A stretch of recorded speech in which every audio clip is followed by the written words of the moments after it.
What's up, it's Jan back at it again with another nerdy bookish video. This is gonna be my Stabathon reading vlog, probably gonna be in 2 parts, so part 1 for now.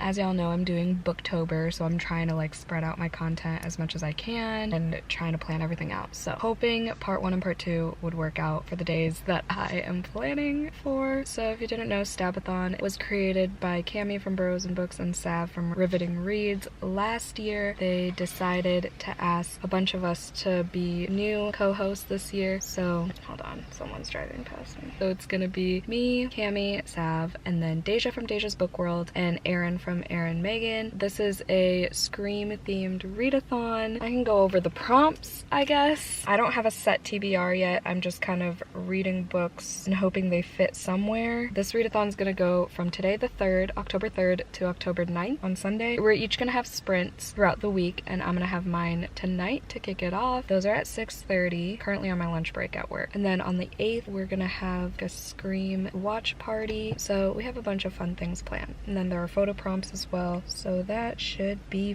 fun. The first prompt is Ghostface, which is read a book with a villain POV. Then Sydney Prescott, read a book with final girl trope or a slasher. Dewey and Gale, read a book with a romantic subplot. Jill Roberts, read a YA thriller or retelling. And then Tara Carpenter, read a book with female relationships. I'm not even gonna go over the photo prompts until I do them as I go, but currently I'm reading Don't Go to Sleep by Bryce Moore for the final girl trope. I was originally gonna read Final Girl Support Group. Good thing I didn't edit my TBR yet, so I could just take that out because I'm not in the mood for that or Grady Hendrix's writing right now. I don't know why. I'm in the mood for like a fast-paced YA.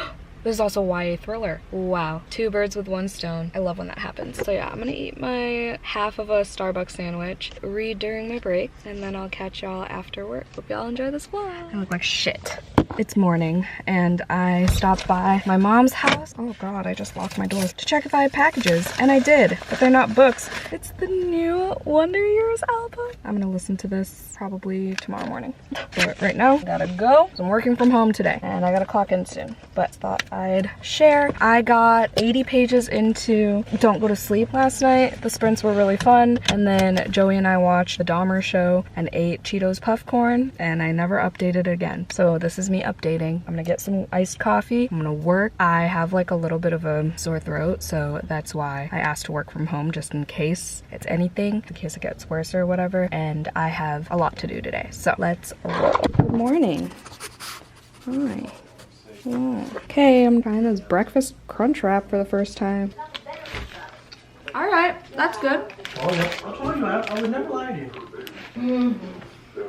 Good morning. It's like 6:40 in the morning. I just got home. I was with Joey like all day yesterday. After work, we went book shopping, so that's gonna be a different vlog from this. It's probably super short because I didn't even vlog him buying his first books. Like, he's never owned books besides for school. I technically bought him his first book because my transaction went first. I bought him Goth because that sounded really cool. Of course, I'm gonna advocate for him to read BIPOC authors, am I right? So yeah, he bought like 6 books. I bought 3 at Barnes & Noble, 1 at Half Price Books, and then as soon as we got to the car, I bought 3 more on Amazon because a lot of my like top priority books weren't at Barnes & Noble. The Empress of Time by Kylie Lee Baker, Where We End and Begin by Jane Igharo, and Sirens and Muses by Antonia Angris. Got those, spent a lot of money, but stayed in my budget, so that's cool. Yeah, so a haul will be coming soon. Now I'm probably gonna edit my TBR because I don't want to fall asleep again, and it's day 5 of Booktober, so I'm gonna try to get that up before work. And tonight I have a happy hour with Noelle from Noelle 7 Pages. I'm her guest this month for that, so I'm excited. And then Sav is gonna be doing sprints on her channel, so I'll probably join those unless Joey ends up coming over again. I don't know, man. October is just making me want to see him every goddamn day. And it sucks that we live an hour away, but it is what it is. Feeling like today's gonna be just like mellowed out, kinda sad girl hours. I got to page 132 in Don't Go to Sleep, and honestly, I'm not really feeling it. It's probably gonna be 3 stars at best, but we'll see. I feel like this is the type of book that I need to binge or else I won't enjoy it. And there are a few books that were like that for me in the past, so I'm not surprised. That's how The Perfect Place to Die was too, which was his first book, so we'll see if it gets better. It's just the setting's kind of confusing because it's New Orleans in like 1910, but it feels like we're in Italy because all the main characters are Italian and they all like speak the language and stuff. It's basically about this axe murderer who went around and targeted Italian families who own grocery stores in New Orleans, and then it's during like the influenza pandemic. This author talks about pretty much how he hates wearing masks. It almost feels like he just chose a time period where there was a pandemic so that he could state his opinion on that, but I don't know, man, that's just me. You can very clearly tell that this author is an anti-masker. I know it's like wrong to assume that things an author writes reflects their own opinions in real life, removed from fiction, but I don't know.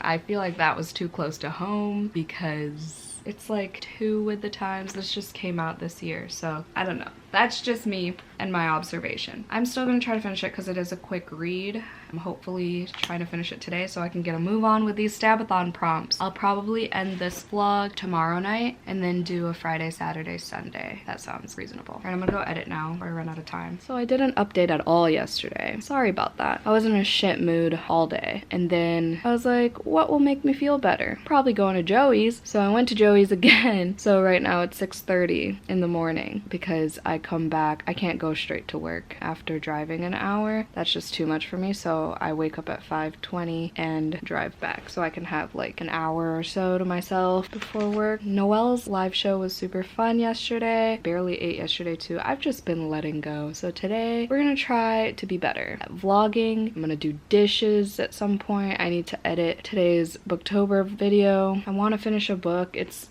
the 6th and I've only read The Weight of Blood this month. This is putting me in a slump, I think. But I don't want to DNF because I'm more than halfway through and I don't know, I feel like that'd just be dumb. I keep saying to myself that the first book that I read by this author was the same experience and then it got so good at the end. So I'm just gonna like kind of speed read at this point and see if it gets any better. He keeps talking about these goddamn masks. Like, let it go. Like, I don't even know what they're trying to do anymore. Like, where they are in their objective of trying to catch this axe guy. Whatever. Today, I just have work sprints on Cami's channel. Told my mom I'd go to her place for a little bit, but she hasn't been getting home until like 9, so I'll probably leave Cami's sprints a little early, have like my book of the month package and probably something else delivered, so I'm gonna do an unboxing today. We're gonna turn this vlog around today, and then I'll probably end this one tomorrow, so then I'll just do Saturday, Sunday for part 2. Stabathon has been a failure so far for me in terms of reading prompts, but photo prompts I have 3 out of the 5.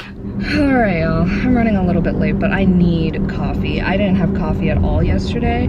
Sorry this vlog has been a lot of talking. I had like 2 vlogs in between, I think, that were separate from this. I hate this. I'm burnt out. Like, I'm not even joking. We're gonna push through. I read like maybe 20 pages of Don't Go to Sleep before leaving for work. Oh my god, okay man. I just don't get it. I have a feeling it's gonna be explained very soon. But basically they finally, you know, found the guy. But what if it's not even the same guy? I don't even know. But the main character, the 17-year-old girl, Gianna, has like this weird connection with the guy. And like, you get random passages where it's like his thoughts. Like she's like in his head. We don't know why, and obviously when I find out, I'm not gonna tell y'all why, because that's a spoiler. It's just such a weird concept to me. I don't know. The Perfect Place to Die was really good, but I don't know what I'm gonna pick up after this because my goal is to finish it today, but I do have my arm's getting tired. I do have some freelance work to do today and I have to edit, so I don't know what I'm gonna be doing on sprints, but there's so much going on. I need to pick something up that I know is gonna be 4 or 5 stars. I'm thinking Lake's Edge maybe Belladonna, but I need something to also fit a Stabathon prompt. I could also be in the mood for The Undead Truth of Us, so I could knock off another Blackoween-a-thon prompt too. Maybe I'll just read one of these books and hope that it takes care of a prompt. It's already day 4 of Stabathon and I've accomplished nothing.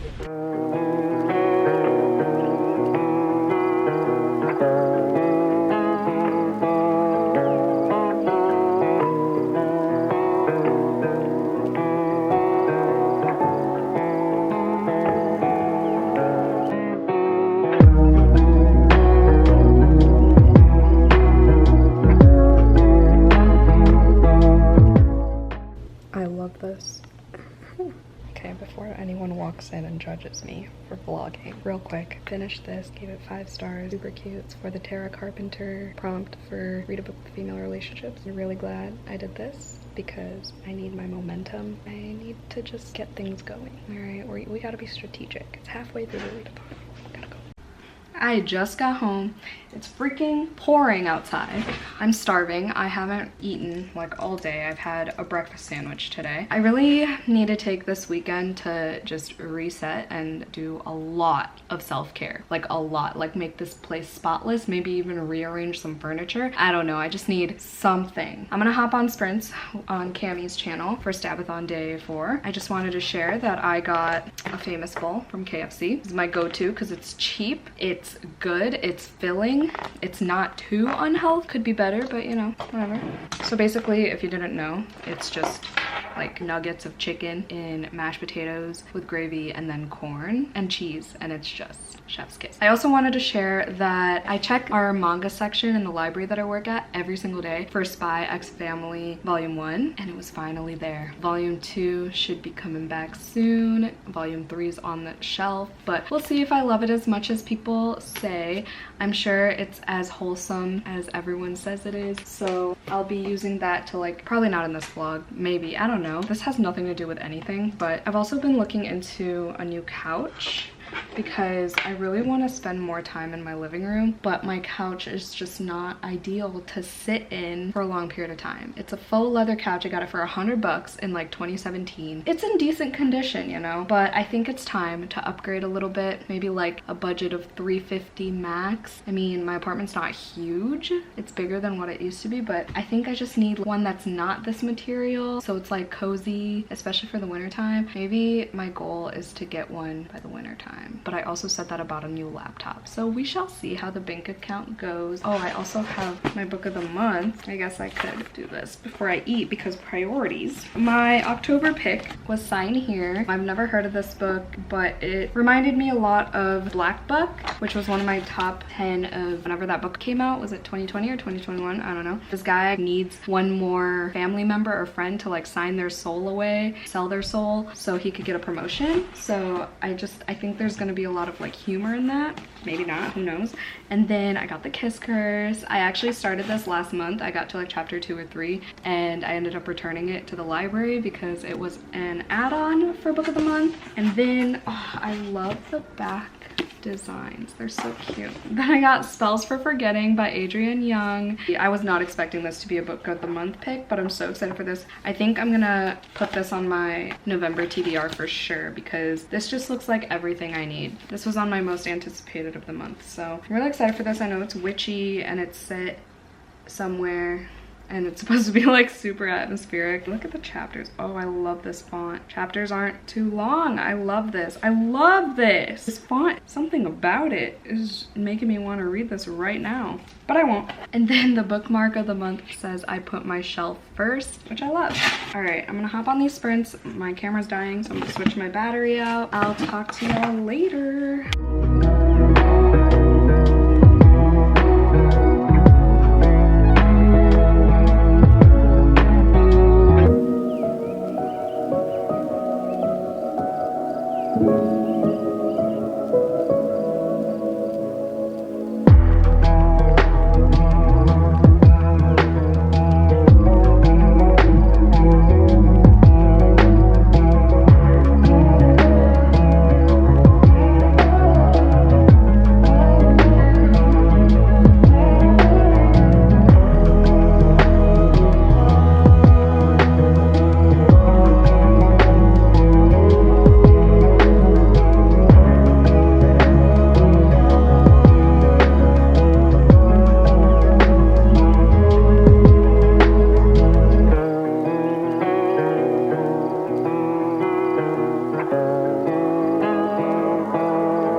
Back to work very soon, but I just read the most exciting part of this book.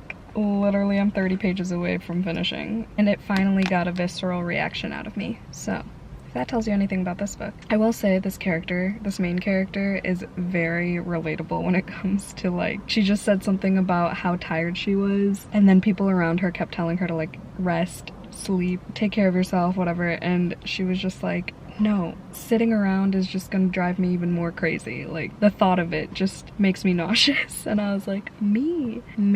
Especially this month, I've been so burnt out lately. It was so funny. She's like, it's been such a long day. Forgot what she said, but she like listed some mundane things, and then she was like, and I ran across town, I faced a murderer. It was just a funny sentence that I read to Joey last night when we were privately sprinting. I really wanted to finish this last night, but I couldn't. So yeah, it might be a low 3, either high 2 or low 3 is my prediction. I also listened to the audiobook for The Last Final Girl for the Sydney Prescott prompt for Stabathon. The Last Final Girl by Stephen Graham Jones, my first Stephen Graham Jones book. I read reviews before it, and I knew the format was going to be weird because it's written kind of like a script. It talks about the POV of characters and like cut to this. So like the concept was cool. The audiobook was awful. The narrator's voice was awful. It sounded like a textbook being read aloud. I was bored the whole time. I literally fell asleep during my lunch break in my car listening to that audiobook. I wasn't intrigued at all. I felt nothing. It was boring. Maybe I missed some parts because I fell asleep and zoned out a lot, but it could not keep my attention for more than like 3 minutes. I don't know. I don't get it. So I gave it 2 stars. I did like all like the horror movie references that I was able to keep up with now, so that felt good. Like I said, the concept was cool. Not a lot of authors could pull off writing a novel like a script, but like it's supposed to be a slasher, and like these teens are like competing to be the last final girl, and I was just really confused. And there was this serial killer dressed in a Michael Jackson mask, which was kind of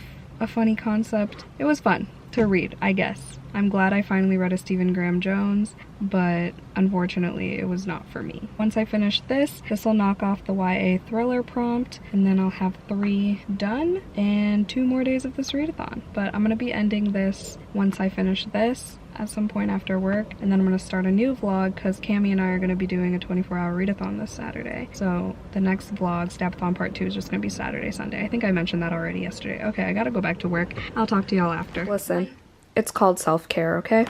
I just got home. I spent a lot of money today. I shopped a lot. I have a call soon with my freelance boss in like 30 minutes. So while I wait for that, I'm gonna read a little and chill and eat some popcorn and have a good old time by myself. And then at 8 o'clock, we have Stabathon sprints on Erin's channel. Honestly, I'll probably just have ramen for dinner because it's chilly outside and I just want some soup. We're gonna relax tonight and finish this book and edit a video. Do I want to film? Not really, but maybe I'll be inclined to at some point. But for now, we're just gonna take things one thing at a time and eat this popcorn because I am craving. All I'm gonna say is this poor girl's hand is just going through it. I literally gagged just now because if you know me, I hate when books are like there are certain body gore elements that I hate, like phrases. I hate when like bone sticks out. I hate when bones are involved. Ugh, but I felt that paragraph that I just read. I felt it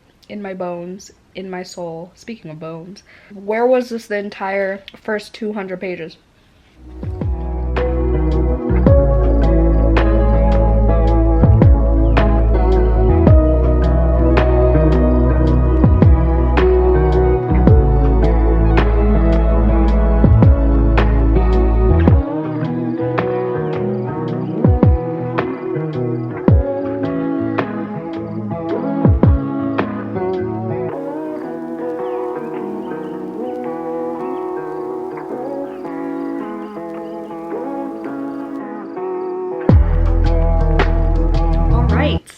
Finally finished this damn book. If I did half stars, it would be a 2.5. But since I don't, I think I'm gonna give it a 3. The ending was so freaking good. And like I said, the character was pretty relatable, even to the end. She was like, I'm so sorry I treated you like a carpet. Well, a nice rug maybe, but either way. And I was like, why is she me? Her sense of humor, I feel like we have the same sense of humor. I mean, she's feisty. Like, she has been through the ringer at the end there. But there was a big chunk of it where it just felt like I didn't need that information. There were some characters that I just like did not care enough to even figure out how they related to the main character or anything. Like, I still kind of don't know. If you're looking for like a serial killer, historical fiction, true crime type of YA book, I would read Bryce Moore's other book, The Perfect Place to Die. Like I said, this talks about the influenza epidemic. I said pandemic earlier in this vlog, I meant epidemic. He mentions masks a lot. You could tell this author has a lot of opinions about COVID because this just came out, so it was definitely written during the pandemic that we're still in. There was this one part where someone close to her got sick and she was like, it really bothers me that these people are walking into my family's store without a mask on. Don't they know how serious this is? And then she was like, now that I think about it, a couple weeks ago I was saying the opposite and how annoying masks are. So yeah, so like it was just very contradictory, but it was also kind of accurate to how some people thought, you know? I don't even want to go into it because that's too risky for me. I don't want to. I'm just saying it how it is. There were a lot of passages where the main character was complaining about the mask and how people thought. It was just a lot of mask talk that was quite unnecessary in my opinion. Like, it added nothing to the story. Like, yeah, maybe a couple times just to let the readers know that this was a thing that was happening. Like, you had to wear masks everywhere. Everyone looked like a surgeon or a bandit. That's quoting verbatim. But other than that, after a couple times, like, we get it. You're in an epidemic, you know? So those are my thoughts on this book. Besides the ending, it's very forgettable, so this is one of those books where I would, if anyone asks me about it, I'd just be like, well, the ending was good, can't tell you much else about it. We'll give it a low 3-star, and that's gonna be for the YA thriller prompt. And that'll bring us to the end of this video, and then I'll start another one in a few hours because Cami and I are gonna be starting at midnight. If you made it to the end of this video, just put any weapon emoji in the comments down below. This was an axe murderer serial killer, so any type of weapon of your choice. Pick your poison, if you will. Thank you so much for watching. If you want more content from me, I have a Patreon now. All that information will be linked down below. Join the Lair if the bloodlust is calling you at this very moment. Again, thank you so much for watching. Hope y'all had a great day. Stay safe, stay positive, and stay spooky, and I'll see y'all in my next video. Bye!